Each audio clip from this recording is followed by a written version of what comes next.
समाज की समृद्धि के लिए है, देश की समृद्धि के लिए है। हाँ। और हम लोग बखूबी जानते हैं कि किसी भी समाज, किसी भी राज्य अथवा देश का समृद्धि और विकास तब तक संभव नहीं है जब तक उस समाज में रहने वाले, उस राज्य में रहने वाले, उस देश में रहने वाले प्रत्येक नागरिकों का विकास नहीं हो जाता है, वो समृद्ध नहीं हो जाते। तो जो आर्थिक रूप से, शैक्षणिक रूप से और सामाजिक रूप से जो गैर बराबरी है, जो असमानता है, उसको पाटने के लिए पद यात्रा है। समृद्धि इस मायने में कि इस देश के जितने भी साधन संसाधन, इस राज्य के जितने भी साधन संसाधन हैं, उन साधन संसाधनों पर, आर्थिक क्षेत्र के संसाधनों पर सभी जाति धर्म वर्ग के लोगों को समुचित, उसकी आबादी के अनुरूप उसको हिस्सेदारी मिले, इस मांग के लिए, इसको लेकर के ये पद यात्रा है।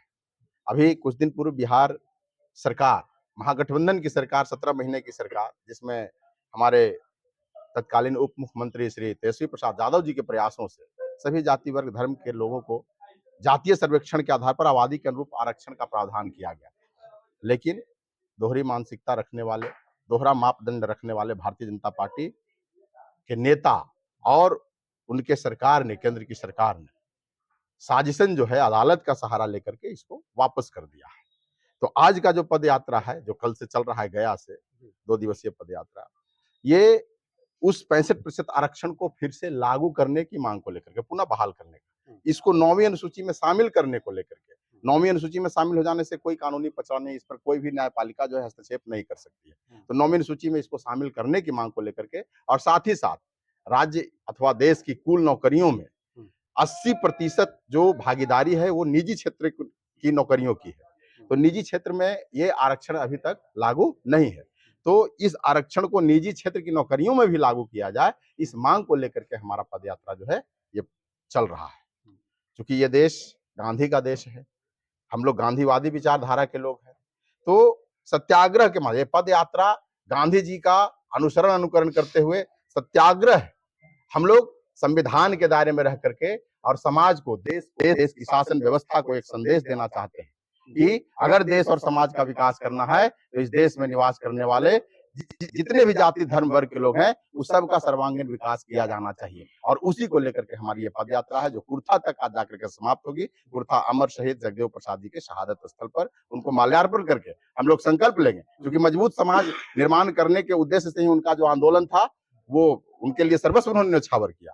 तो उन्हीं के पास जाकर के हम लोग संकल्प लेंगे, इस देश को, राज्य को समृद्ध करने का, विकसित करने का। अभी कहा थोड़ी देर पहले कि दोहरी मापदंड रखने वाली केंद्र में सरकार है।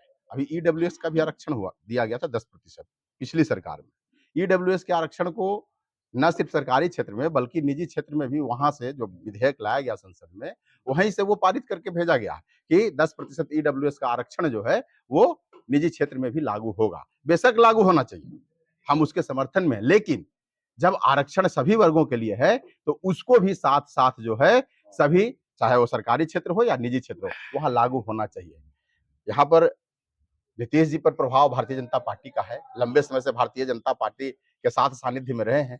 तो एक ठो हम लोग जानते हैं, एक कहावत भी है कि मतलब संगत से बुद्धि होत है और संगत से बुद्धि जात।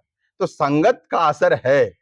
भले नीतीश जी ने ये लब्बो लुआब प्रस्तुत कर दिया बिहार की जनता के सामने कि आउटसोर्सिंग के माध्यम से जो सेवा क्षेत्र में अवसर दिए जाएंगे उसमें आरक्षण रोस्टर का पालन किया जाएगा, लेकिन कहीं ना कहीं भाजपा के साथ सानिध्य का असर है कि नीतीश कुमार जी विधेयक पारित तो करते हैं, सामान्य प्रशासन विभाग में इस आशय का प्रस्ताव तो लाते हैं, मुहर लगाते हैं, लेकिन धरातल पर उसको उतारने का काम उन्होंने नहीं किया है। ये भारतीय जनता पार्टी के साथ सानिध्य का ही असर है नीतीश कुमार के। एक सवाल और है सर, ईडब्ल्यूएस का देखा जा रहा है, जितनी भी अभी वैकेंसी आई है, रिजल्ट आया है, उसमें ईडब्ल्यूएस का जो कट ऑफ है वो ओबीसी से कम जाता है।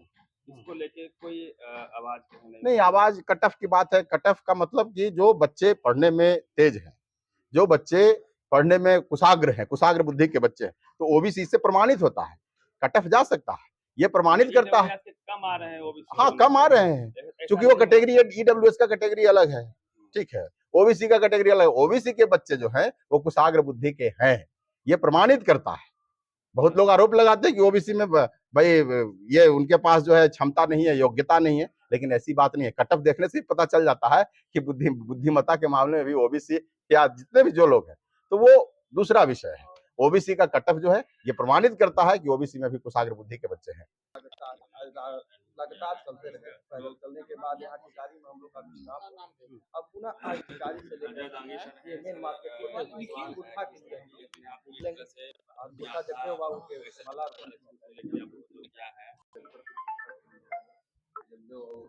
जी सर। सर अभी निकलेंगे सर। सब कल से थके हुए थे लोग, लेट से उठे थे आके सर। तो अब कि जिस तरीके से देश में पानी नहीं हल्का पानी निकल रहा है, पानी के साथ कुछ रहे हल्का और भारत सरकार और बिहार सरकार मिल करके सही सर। और लोग से मतलब मेन है कि कुछ लोग रह जाए सर तो ज्यादा अच्छा है। तो हम चाहते हैं ठीक सर कि भीमराव अंबेडकर के बनाए हुए जो संविधान है, अगर संविधान नहीं रहता तो आज जिला परिषद, मुखिया, विधायक, राष्ट्रपति, एमएलए कोई नहीं रहता। तो कुछ सामंतवादी जो लोग हैं इस देश में रहने वाले, न्यायालय के सहारा लेकर के, सरकार के सहारा लेकर के आरक्षण को खत्म कर दिया है, जो कि लोकतांत्रिक देश है। प्रत्येक व्यक्ति को रहने का अधिकार है और ये राज्य सरकार द्वारा, महागठबंधन सरकार के द्वारा आरक्षण बढ़ाया गया था। सर जगदेव बाबू के जो स्थल है, स्मारक है, वहाँ आप लोग खत्म करेंगे इसको। उनका नारा था कि 100 में 90 शोषित है, शोषितों ने ललकारा है, धन धरती और राजपाट पे 90 भाग हमारा है। भागीदारी को लेके उनकी लड़ाई सब दिन रही थी। लड़ाई लंबी है और कई कठिनाइयाँ भी हैं। तो और आगे क्या प्लानिंग है आप लोग को? सड़क छोड़ेंगे नहीं इस मसले पर, सड़कों पे लड़ेंगे? उन्होंने मरने के पहले लिख कर गए थे और कह करके गए थे कि देश तो आजाद हो गया है, लेकिन इस देश के सामंतवादियों से भी देश आजाद नहीं हुआ है। उसी को लेकर के हम लोग पद यात्रा कुर्था में पहुंचेंगे, क्योंकि जगदेव बाबू का जो सपना था हम लोग पूरा करने का कोशिश कर रहे हैं और लिखे भी थे कि पहला पीढ़ी जेल जाएगी, दूसरा पीढ़ी गोली खाएगी और तीसरा पीढ़ी राज करेगी। उस समय आ गया है।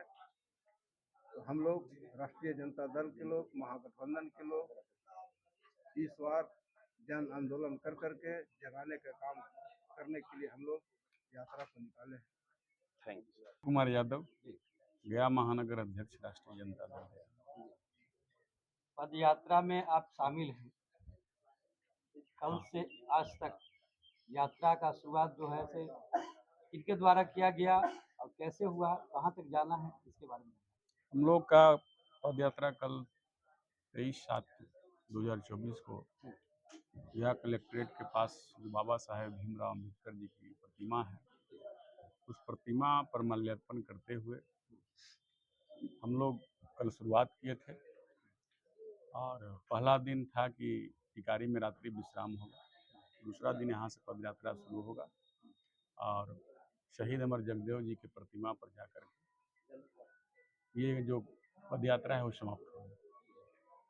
और जो हम लोग का रह गया जो आरक्षण का मांग है, जो जायज़ मांग है, जब 17 महीने महागठबंधन की सरकार रही थी तो माननीय तेजस्वी जी और नीतीश जी मिलकर तो जातीय जनगणना कराए थे और उन्होंने कहा था कि जिसकी जितनी आबादी है उसको उतनी हिसाब से भागीदारी मिलनी चाहिए।